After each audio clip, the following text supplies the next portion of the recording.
I have with me today Shona Bellew, and she is a world citizen that was born in India and lived in Africa and has traveled all over and is an English subject.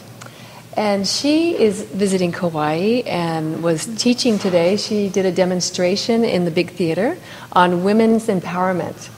And she also has a system called Big Toe Living, and also does galactic geometry, which she's downloaded, that's beyond sacred geometry, which will show you some of her pieces later on. So where shall we start today?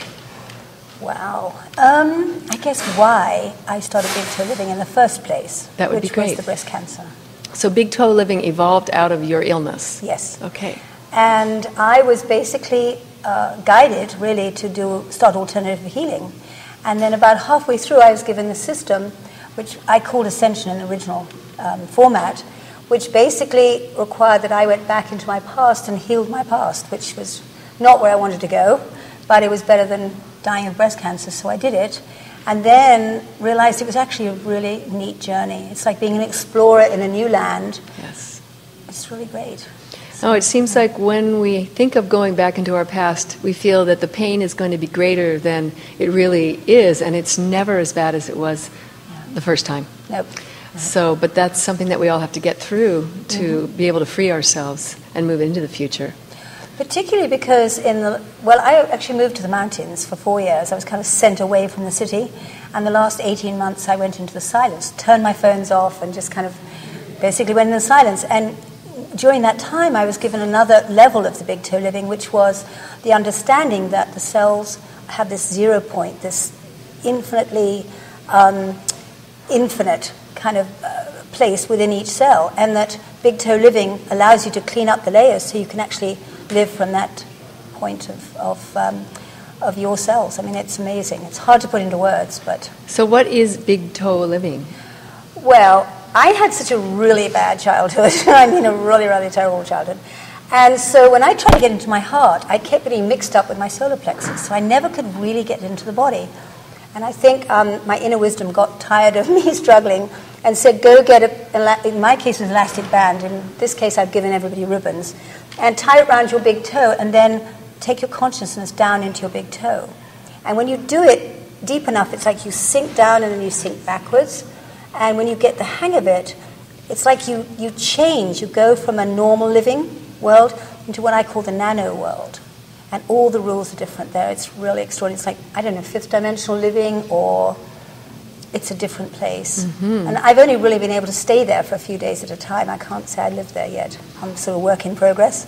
So you're helping people to go into this space right. with the system that you've right. developed from Big Toe Living. Right. And I have a diagram sort of like an hourglass, and the sort of top levels is sort of mental, emotional, physical, spiritual, and then you clean up, and then right at the middle, in the middle of this black, it's actually a black hole, is this 0 point with no time, no distance.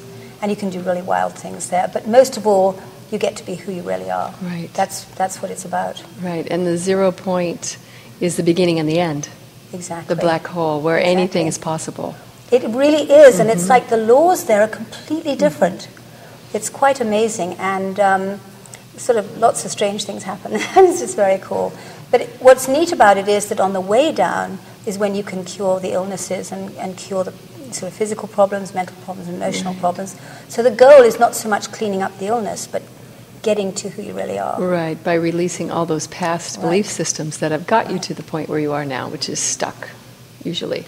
Absolutely. That's great. That's great. So then you did the Women's Empowerment talk today, and what was that about? Well, for me, the feminine area is the subconscious, these hidden worlds, basically. And we went to a great lecture with someone called Nassim Harriman, yes. And it was very interesting because he was talking about everything that I've been living in the mountains and thinking I was a little crazy. And it's like the vacuum in the cells, the sort of space in the cells is really the feminine place. And so what I find is that it's the internal world. That's what holds the power, and that's the feminine space, not the outside. Right. So the lecture was really about finding the divine feminine, the space in between matter, which holds this power. That's why I chose the subject I did, and leadership also. And we've been living a much more masculine reality. And so it's time for it to move back into balance. Exactly. So as people open up to that feminine property of their own, those feminine principles that aren't, it's not female, it's feminine. And I think for some people, they don't really understand the difference. Yes, well, it was interesting for me because I came to Kauai one time before, and I was doing a meditation. I was told to draw a whole new series of drawings that would be the codes to take the planet from duality to oneness. Like, oh, great, how do I do that? And the message was just do what you do normally.